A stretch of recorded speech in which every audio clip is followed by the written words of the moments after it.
today. I'm very happy to be part of the Winnie and Walter birthday bash celebration. This is in honor of their 3rd birthday. And I'm going to be creating a card that is inspired by one of their challenges that they have for their birthday celebration. I'm going to be creating a card featuring the Critter Challenge, and I'm going to be using both the Welcome to the Family stamp set and the Sketchy Thoughts set, and I paired them together to create a really cute critter card.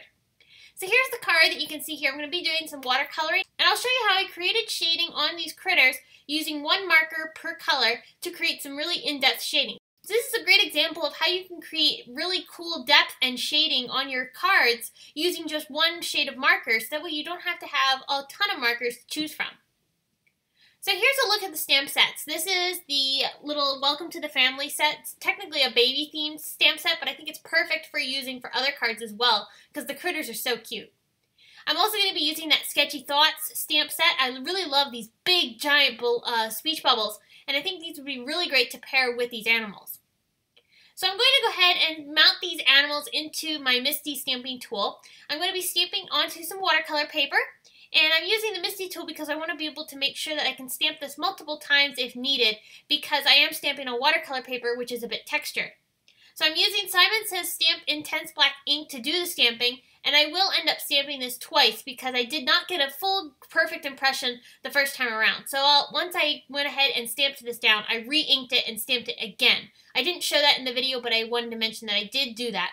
And for the watercolor paper I'm using is the Strathmore watercolor paper. I'm going to go ahead and show you how I did the coloring.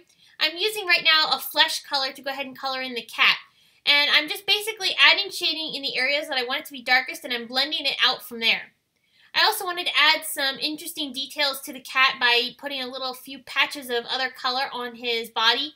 So I'm using a darker brown marker, and I'm going ahead and adding those colors in. I'm blending everything out with a water brush that is from Simon Says Stamp. It's my favorite water brush, and I really love that it has such a large barrel, so it holds a lot more water than other water brushes. This one is the fine tip, so it really has a really nice pointed tip to it, perfect for getting into small areas like on these small stamped images.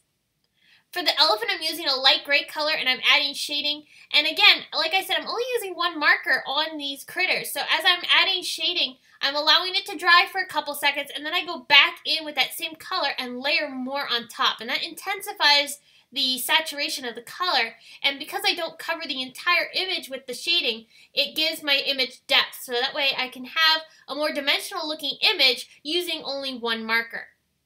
For the bunny, I used a really pale gray and some of that pink.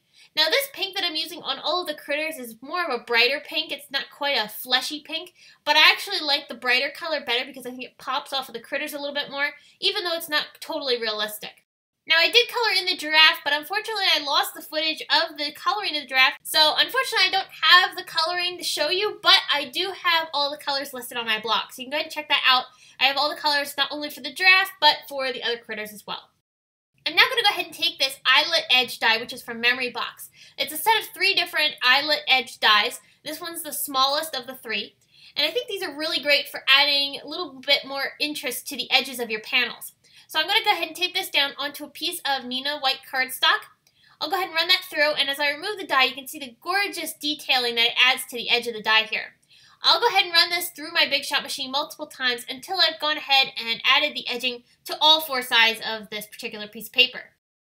Alright, so now I'm going to take that speech bubble stamp and I'm going to mount it into my Misty stamping tool. I'm also taking a piece of Neenah Solar White cardstock, and I'm going to go ahead and mount that in there.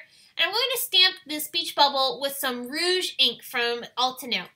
Now I went ahead and stamped this multiple times because this stamp was brand new. I had not used it before, so it stamped a little bit splotchy. So I needed to stamp it again just to make sure that I got a nice even coverage. I ended up creating 2 speech bubbles, and that's because I wanted to make sure that I had an extra in case I messed up with the heat embossing that I'm going to be doing over top of this. So this is why you're going to end up seeing here where I have 2 speech bubbles, simply because I wanted to be able to have 2. And that was just in case I messed up on either the stamping or the heat embossing of this next layer when I went ahead and added the sentiment on top of the speech bubble. I'm using some Simon Says Stamp clear ink, and I'm going to go ahead and stamp this right into the center of the speech bubble. I'm also going to be using some white embossing powder from Ranger. This is the super fine white embossing powder. I'll go ahead and heat set that so I have a nice bright white heat embossed sentiment on the speech bubble. I think this is really fun to be able to layer the sentiments into the speech bubble here. And I also like that the speech bubble doesn't stamp a perfectly solid speech bubble. It's got some little flecks of white in there or whatever color is underneath the ink. I think that's really fun. It adds a little bit of interest. Now, there are coordinating dies for all of these images, not only the speech bubbles, but also for the critters. I don't have any of those, but I did want to mention that in case you were interested and didn't want to fussy cut things out like I'm doing here. You can get the coordinating dies to be able to go ahead and use them with your stamped images. I'm using some foam tape now to go ahead and pop my critters up off of my card. And the scissors that I'm using here are the Tim Holtz Mini Snips. These are my favorite scissors right now. And I love using them for not only cutting things like foam tape because they have the non-stick titanium blades, but I also love how fine tipped these are and how perfect they are for fussy cutting. I can fussy cut watercolor paper with these scissors perfectly and I just absolutely love it. Now the speech bubble I also popped up with some foam tape and I went ahead and put that over top of the critters on the right hand side. I needed to ground the critter, so I'm taking some Copic markers and I'm going to go ahead and shade the ground underneath of the critters just to give them a little bit of dimension and ground them onto my paper so they didn't look like they were floating in midair. For the Copic markers I'm using C00, C2, and C4. So I skipped all of the odd numbers. I also wanted to add a little heart. This was kind of an afterthought. So I'm taking a stamp here from the little Welcome to the Family stamp set and some strawberry ink from Hero Arts. And I colored in that heart with a Copic marker that matched really well. I think that was RV59. Alright, so now I need to go ahead and create my card base. However, I did not have a card base that was the color that I needed that matched the coloring of the red heart in my stamping. So I'm taking some dull pink cardstock. This was the closest that I had to that color. And I'm taking some of that strawberry ink with an ink duster brush. And the reason I'm doing this is because I want to be able to go ahead and color this dull pink cardstock with that strawberry ink. And that's going to create the perfect color tone that matches the red on my heart perfectly. Now this works really, really well. I love using these ink duster brushes to go ahead and color things. This doesn't add a really dark, intense amount of color all at once, so it's really perfect for creating the exact shade that you need. I can gradually go ahead and add color with these ink dusters and not have to worry about adding too much color all at once. So after I've added all of the ink onto my card, I've created that really beautiful reddish pinkish tone on the card base. I'm going to now take some fun foam and I'm going to attach it to the back side of my card. Once I've gone ahead and attached it, I'll go ahead and put more double-sided adhesive on the back side of the fun foam and I'll adhere that straight down onto my A2 sized card. Now I always love to add details to my cards, so I'm going to be using a Sakura glaze pen and I'll add some black areas to the eyes to really intensify those and make them stand out a bit more.